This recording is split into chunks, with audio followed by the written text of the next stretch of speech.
Hello student, स्वागत है आप सभी का संस्कृति सीनियर सेकेंडरी द्वारा बनाए गए इस यूट्यूब चैनल पर। इसमें आपके जो है प्रत्येक विषय अनुसार जो है कक्षा अनुसार विषय अनुसार वीडियो जो है आपको दिन प्रतिदिन प्राप्त हो ही रहे होंगे। और अभी तक आप इस चैनल पर नए हों और आपने अभी तक इस चैनल को सब्सक्राइब नहीं किया है तो इस चैनल को सब्सक्राइब कर लें और ज़्यादा से ज़्यादा जो लोग हैं, ज़्यादा स्टूडेंट जो है और आपके जो रिश्तेदार हैं, आपके जो मित्रगण सहपाठी हैं, उनके साथ जो है इसको शेयर करें, साझा करें, ताकि उनको भी इस चैनल का जो निःशुल्क लाभ है, घर बैठे रहकर जो अध्ययन लाभ है वो उनको प्राप्त हो सके। हमारे अध्यापन का यही एक मकसद, एक महत्वपूर्ण मकसद रहा है कि इस कोरोना महामारी के समय में आप लोगों का अध्ययन जो है वो बाधित ना हो, सुचारू रूप से चल सके, इसीलिए ये ऑनलाइन कक्षाओं की व्यवस्था जो है की गई है। ठीक है, तो आप ज़्यादा से ज़्यादा चैनल की प्रसिद्धि बढ़ाएं, उसको ज़्यादा लोगों तक पहुँचाएं ताकि लाभ ज़्यादा लोगों तक पहुँच सके। तो कक्षा 12 हिंदी अनिवार्य अपन चल रहे थे और कक्षा 12 हिंदी अनिवार्य में आरोह जो बुक है उस आरोह के अंदर हमने गद्य भाग से प्रारंभ किया था और गद्य भाग में चैप्टर 2 अध्याय 2 बाजार दर्शन जैनेन्द्र कुमार का जो एक निबंध था वो हमने इससे पूर्व के वीडियो में पूर्ण कर लिया था, लेकिन प्रश्न अभ्यास हमारे बाकी थे। तो आज की इस वीडियो में सबसे पहले अपन प्रश्न अभ्यास पर बात करेंगे, उसके बाद में फिर आगे चलेंगे। तो आप लोग जो है पाठ्य पुस्तक ले लें। पाठ्य पुस्तक में जो है प्रश्न अभ्यास, पहले पाठ्य पुस्तक के प्रश्न अभ्यास पर बात करेंगे, फिर मुझे जो इम्पोर्टेंट लग रहे हैं इस पार्ट में इन प्रश्न अभ्यास के अलावा उस पर बात करेंगे। तो देखो प्रश्न संख्या 1 देखें। प्रश्न संख्या 1 दी गई है कि बाजार का जादू चढ़ने और उतरने पर मनुष्य पर क्या क्या असर पड़ता है। देखो प्रश्न संख्या 1 में पूछा गया है कि बाजार का जादू चढ़ने और उतरने पर मनुष्य पर क्या क्या असर होते हैं। तो देखो भाई, जब बाजार का जादू मनुष्य पर चढ़ता है, देखो ये सबसे पहले तो लेखक ने बताया है, आपको ऐसे भी लिख सकते हो कि बाजार का ये जो जादू है ये आंख की राह काम करता है। किसकी राह? आंख की राह। और जब ये जादू मनुष्य पर चढ़ जाता है तो मनुष्य अपनी आवश्यकता को ध्यान में ना रखते हुए अपने परचेजिंग पावर यानी क्रय शक्ति जिसको कहते हैं, उस क्रय शक्ति के माध्यम से बाजार से फैंसी बहुत आयात में चीजें जो कि उसको आवश्यकता नहीं है वो भी खरीद कर घर ले आता है। ठीक है, अब जब ये जादू चढ़ेगा तब तो क्या करेगा, बाजार की जो चीजें हैं जिनकी उन्हें आवश्यकता नहीं है वो भी खरीद कर ले आएगा। लेकिन जब ये बाजार का जादू उतरता है, चढ़ने उतरने दोनों बात पूछी भाई इन्होंने, तो चढ़ने पर तो क्या करेगा कि परचेजिंग पावर यानी क्रय शक्ति जो है उस क्रय शक्ति के बल पर क्या करेगा, ज्यादा से ज्यादा चीजें, फैंसी चीजें मार्केट से बाजार से खरीद कर वो घर ले आएगा। लेकिन जब बाजार का जादू उतरेगा तो बाजार का जादू उतरने पर उसको जो फैंसी चीजें, जो बाजार से दिखावटी चीजें, कलात्मक चीजें ऐशो आराम के लिए वो खरीद कर लाया था, बाद में वही चीजें उसको अपने ऐशो आराम में खलल डालती यानी परेशानी डालती हुई नजर आएगी और उसको लगेगा कि हम बिना इतना कुछ ले आए, बिना कारण के जिनकी हमें आवश्यकता नहीं थी वो चीजें भी हम लाकर हमने इकट्ठी कर दी। तो बाजार का जादू आंख की राह काम करता है और इसके चढ़ने पर मनुष्य बहुत आयात में चीजें खरीद लेता है अपने परचेजिंग पावर के बल पर। और जब ये जादू उतरता है तब मनुष्य को एहसास होता है कि इतनी जो चीजें खरीदी गई ये क्या थी, ये बिल्कुल भी उसके लिए आवश्यकता नहीं थी, ये तो और उनकी जो ऐशो आराम है उसमें परेशानी डालने वाली है, व्यवधान डालने वाली है। ठीक है, तो ये आपके पहले प्रश्न का आंसर हो जाएगा। प्रश्न संख्या 2 देखिए भाई, बाजार में भगत जी के व्यक्तित्व का कौन सा सशक्त पहलू उभर कर आता है?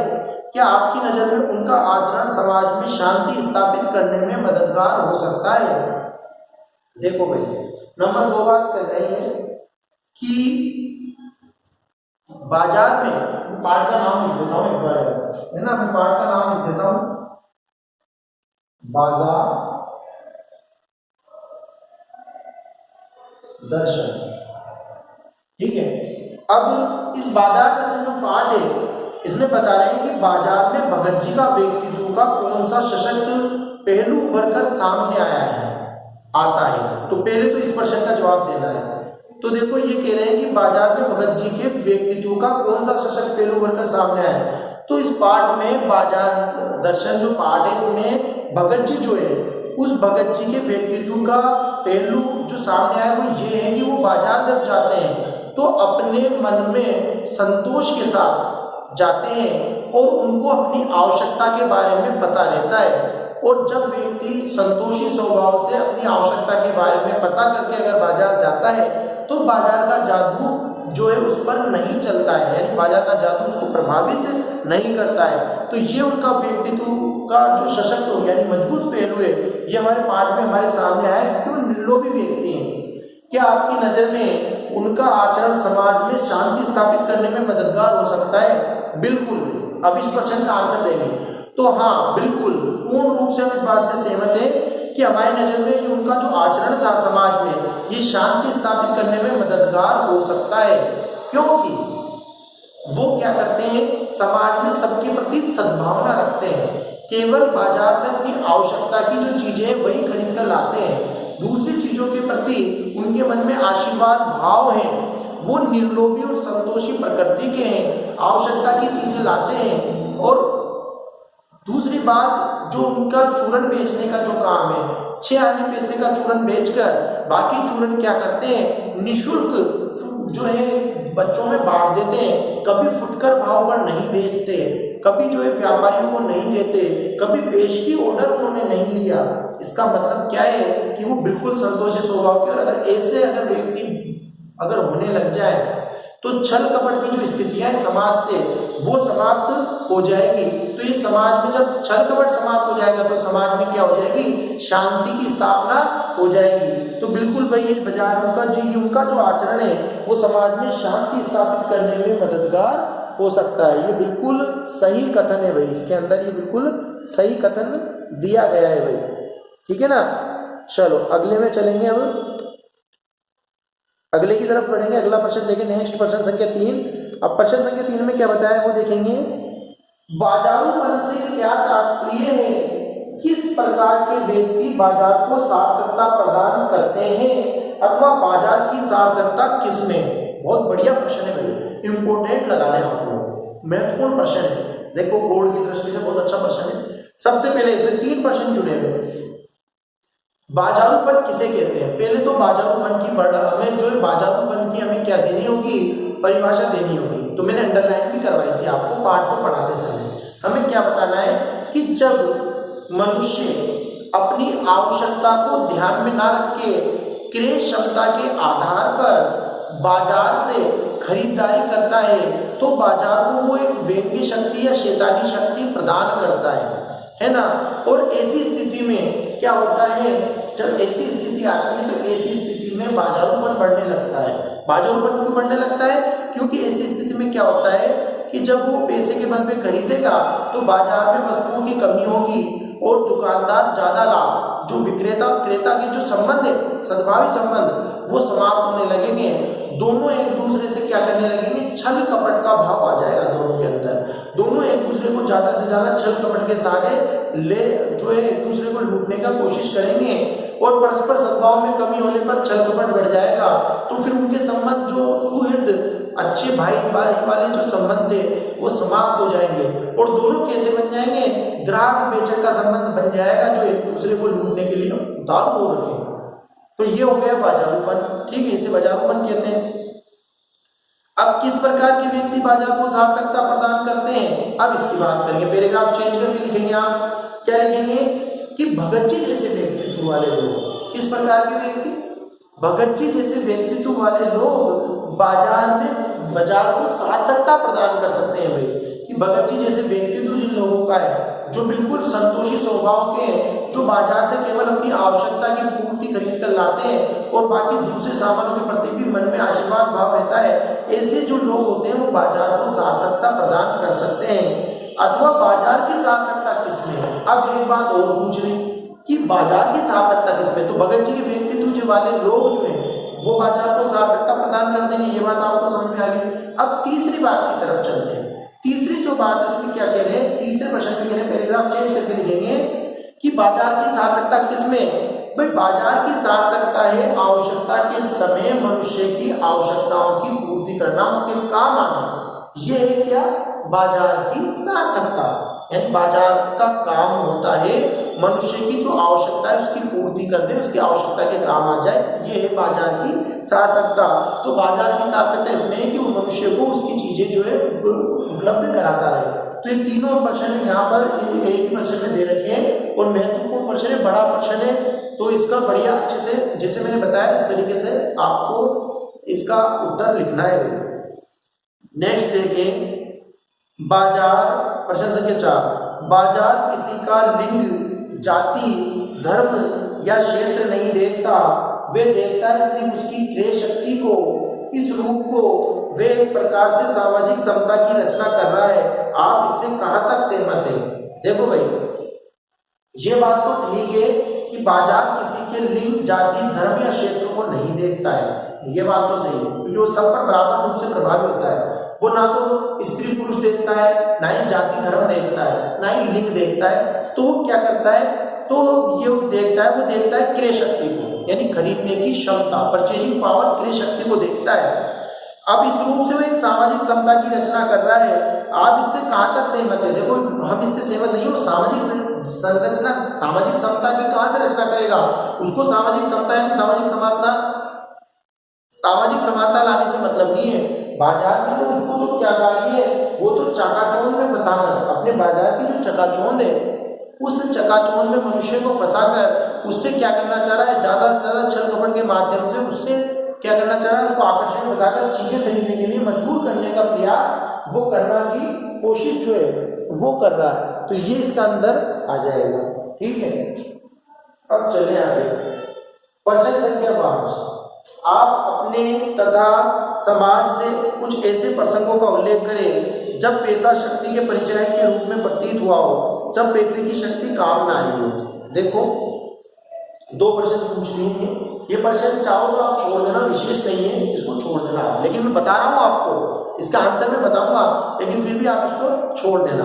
देखो, जैसे जब पैसा शक्ति के परिचय के रूप में प्रतीत आया हो, यानी पैसे के बल पर कोई काम हो गया हो। समाज में बहुत सारे उदाहरण हम देखते हैं, जैसे मान लो कहीं पर कुछ काम अटक रहा है, आपका काम नहीं हो रहा है और आप रुपए देकर वो काम करवा ले, वो काम निकलवा ले, तो पैसा आपकी शक्ति का परिचायक हो गया।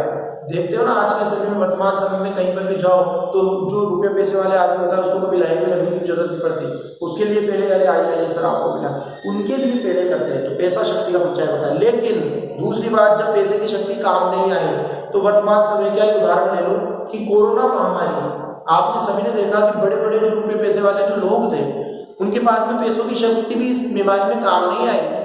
कहाँ काम आई? उनको, उनकी मृत्यु से उनको कोई बचा सका क्या? वो कितना ही रुपया, कितना ही मेडिकल दवाई उन्होंने ली, कितना ही इलाज लिया, लेकिन फिर भी उनको कोई नहीं बचा सका। तो कभी कभी पैसे की शक्ति जो है काम में नहीं आती है, ठीक है। ये तो हो गए इस पार्ट में आए हुए प्रश्न। अब मैं कुछ प्रश्न मुझे आपको लिखाते हैं, मैंने आपको बोला भी था कि कुछ अन्य महत्वपूर्ण प्रश्न मैं लिखाऊंगा आपको, है ना। तो मैं यहाँ डाल देता हूँ अन्य महत्वपूर्ण,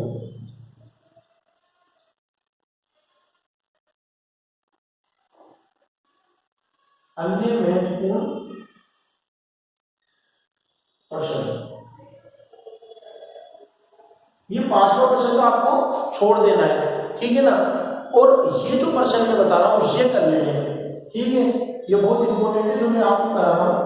प्रश्न संख्या 1,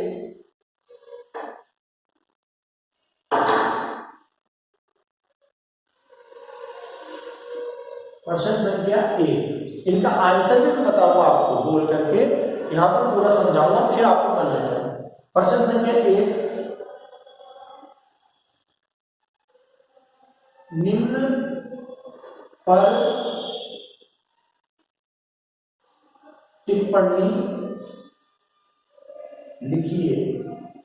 या तो प्रश्न कैसे बनेगा, निम्न पर टिप्पणी लिखिए, या फिर निम्न में अंतर स्पष्ट कीजिए, है ना। तो वो भी लिख देता हूं, निम्न में अंतर स्पष्ट कीजिए, ठीक है। इस तरीके से प्रश्न बन सकता है कि या तो निम्न पर टिप्पणी लिखिए या निम्न में अंतर स्पष्ट कीजिए। अब किम में देखो कर खाली मन, ठीक है। ख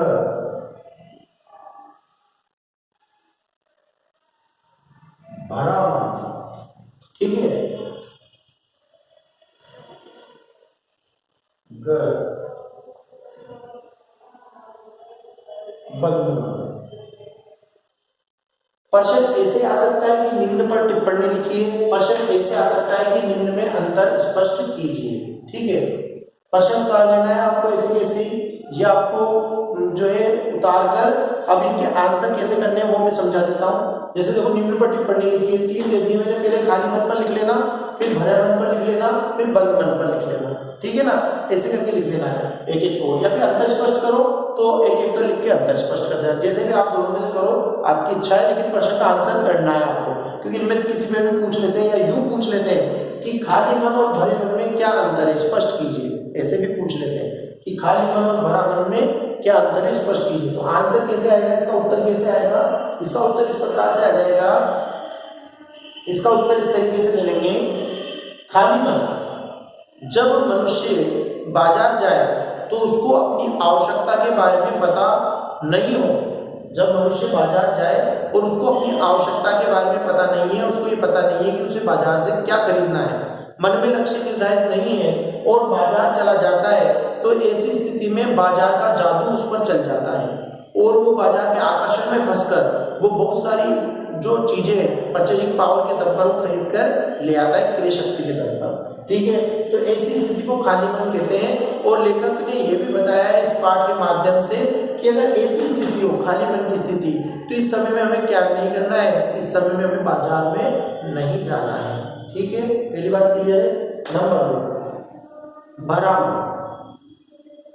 लेखक ने बताया कि जब हमें हमारी आवश्यकता का पूर्ण ज्ञान है, हमें ये पता है कि हमें क्या चाहिए, इसके बारे में हमारी जानकारी है, जब ऐसी स्थिति होगी तो ऐसी स्थिति को क्या कहेंगे, भरा मन। क्योंकि ऐसी स्थिति में जब हमें हमारी आवश्यकता का पता है, हमें पता है कि हमें क्या चाहिए और उस हेतु हम बाजार जा रहे हैं, तो ऐसी स्थिति में क्या होगा, ऐसी स्थिति में बाजार का जादू आप पर नहीं चलेगा और आप बाजार के आकर्षण में नहीं फंसोगे। अपनी आवश्यकता की सामग्री लेकर आप वापस आराम से आ जाओगे, तो इसे कहते हैं भरा मन। और लेखक ने भरे मन के बारे में बताया कि जब बाजार जाओ तो मन कैसा होना चाहिए, भरा मन होना चाहिए। बाजार जाओ तो कभी खाली मन नहीं होना चाहिए, और खाली मन हो तो बाजार मत जाओ। अर्थात कहने का तात्पर्य क्या है कि मन कैसा हो, भरा हुआ होना चाहिए। 2 बात क्लियर हो गई, दोनों का अंतर भी स्पष्ट हो गया, बहुत इंपॉर्टेंट है दोनों। तीसरी बात, बंद मन। बंद मन का तात्पर्य देखो, बंद मन का मतलब है मन को हठपूर्वक क्या करना, प्रयास करके उसको बंद कर लेना। लेकिन बंद जब किया जाएगा तो बंद मन में क्या होगा, नकार उत्पन्न हो जाएंगे। मन में क्या है, नकार उत्पन्न हो जाएंगे, और जब नकार उत्पन्न हो जाएंगे तो मनुष्य क्या है, फिर क्या होगा, शून्य हो जाएगा। और शून्य होने का अधिकारी शून्य हो जाएगा तो वो जड़ हो जाएगा, समाप्त हो जाएगा। और इस धरती पर, इस लोक में शून्य होने का अधिकारी अगर किसी को बताए तो सनातन भाव से ईश्वर स्वयं है, वही जो है शून्य हो सकता है, क्योंकि वो क्या है, अनंतयामी है। तो इसलिए शून्य होने का अधिकार भी उसको है। तो बंद हम मन को कर नहीं सकते। तो ये तीनों पर टिप्पणी लिख देनी है आपको। यह आपका निम्नलिखित में प्रश्न संख्या 1 क्लियर हो जाता है। नंबर 2, प्रश्न संख्या 2,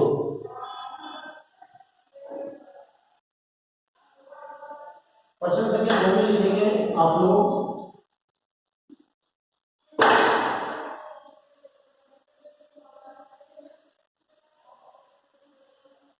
परचेजिंग पावर। परचेजिंग पावर से क्या आशय है, स्पष्ट कीजिए।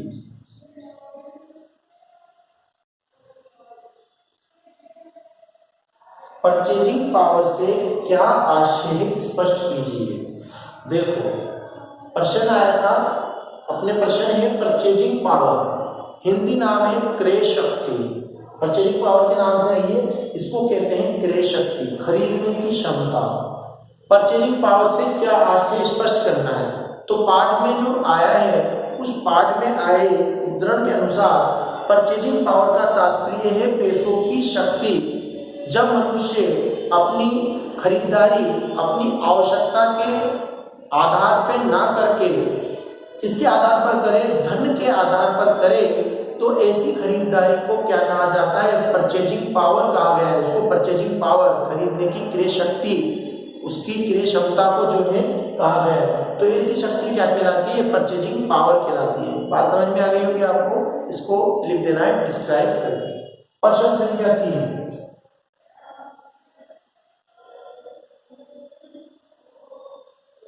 बहुत ही इंपॉर्टेंट प्रश्न, प्रश्न संख्या 3 आपके लिए। भगत जी के व्यक्तित्व की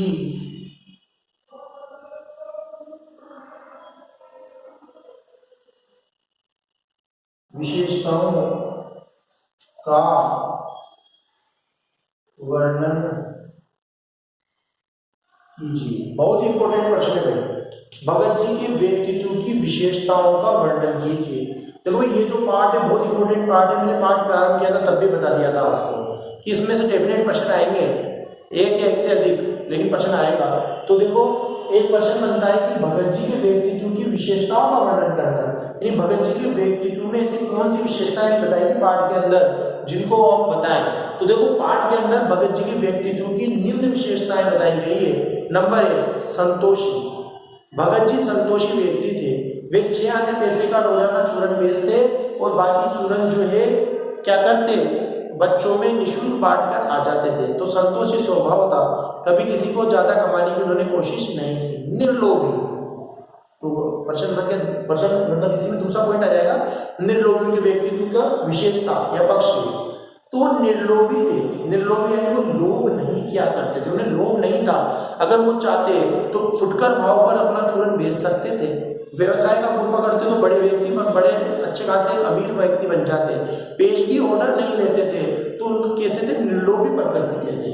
नंबर 3, बाजार को सार्थकता प्रदान करने वाले। भगत जी का व्यक्तित्व जो है कैसा रहा है कि वो क्या करते हैं, बाजार जाते हैं तो बाजार को क्या करते हैं, सार्थकता प्रदान करते हैं। वो अपनी आवश्यकता की चीजें ही बाजार से खरीदते हैं, उन्हें लेकर आ जाता है। उनकी आवश्यकता की चीजें काला नमक जीरा जो साधारण पंसारी की दुकान या परचून की दुकान से प्राप्त हो जाता है। नंबर 4, भरे मन वाले। इनका मन भरा हुआ रहता था, यानी अपने मन की अपनी आवश्यकता की चीजें जो थी वो आवश्यकता को ध्यान में रखकर ही बाजार जाया करते थे, इसलिए इनका मन भरा रहता था। बाजार के प्रति आशीर्वाद भाव, इनका मन क्या था, हमेशा सद्भावी, हम सद्भावी कह सकते हैं इसको कि सद्भावी थे। बाजार सबके प्रति सद्भावना रखते थे और बाजार के प्रति क्या लेकर चलते थे, अपनी सद्भावना या आशीर्वाद भाव जो है लेकर चलते थे। ठीक है भाई, ये समझ में आ गया आपको। आगे चले प्रश्न संख्या 4,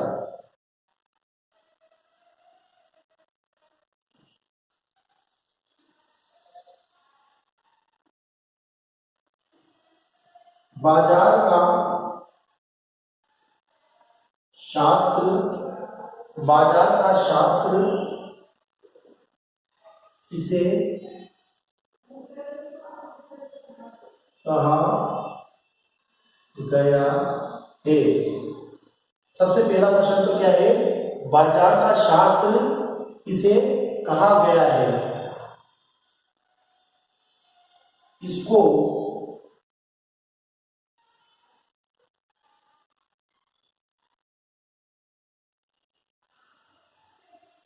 अनीति शास्त्र की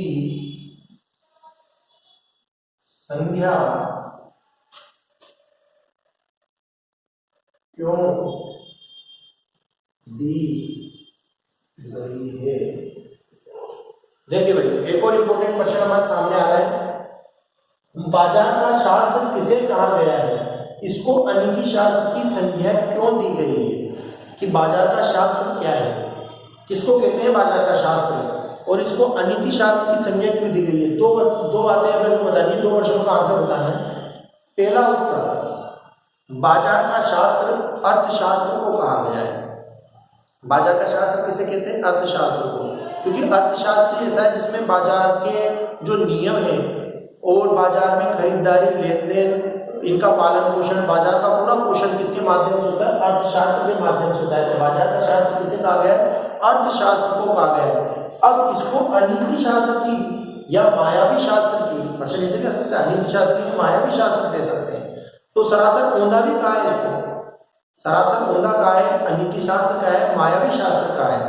तो सर ऐसे अब इसको किसी भी तरीके से दे सकते हैं, ऐसे दे सकते हैं। बाजार का जो शास्त्र है किसे कहा गया है? इसको अनीति शास्त्र, सरासर औंधा और मायावी शास्त्र की संज्ञा क्यों दी गई है? तो देखो भाई, जो बाजार क्या करे, ऐसे बाजार का पोषण करे, ऐसे बाजार को बढ़ावा दे जिसमें क्या हो, आवश्यकता की पूर्ति के साथ साथ छल कपट की बढ़ोतरी हो। आवश्यकता पूर्ति के साथ साथ, यानी आवश्यकता की पूर्ति के लिए जो सद्भावी संबंध होने चाहिए वो सद्भावी संबंध ना होकर ऐसा होने लगे ग्राहक बेचक संबंध बढ़ने लगे, सुहृद और भाईचारे के संबंध जो है समाप्त हो जाए, खत्म हो जाए, और ग्राहक जो है ग्राहक विक्रेता को, यानी क्रेता विक्रेता को ठगने के पक्ष में रहे और विक्रेता क्रेता को, दोनों क्या रहे, छल कपट की भावना बढ़ जाए और छल कपट से दोनों एक दूसरे को, मतलब परस्पर सद्भाव की कमी होगी तो छल कपट बढ़ जाएगा, और छल कपट जब बढ़ जाएगा तो ऐसा जो बाजार को बढ़ावा देता है, ऐसे बाजार का जो पालन पोषण करता है, उस बाजार को क्या कहा है? ऐसे बाजार को अनीति शास्त्र, या फिर इसको अनीति शास्त्र, मैं इसमें ओब्लिक करके लिख देता हूं, अनीति शास्त्र, मायावी शास्त्र,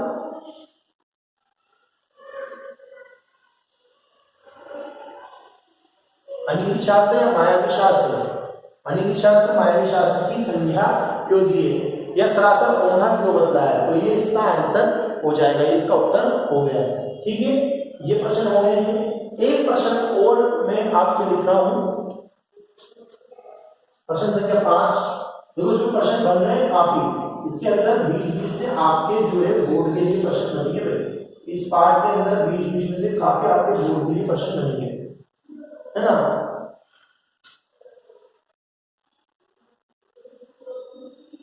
किस प्रकार के बाजार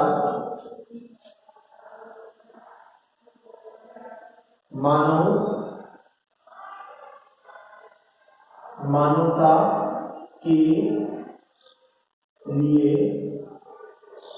विडंबना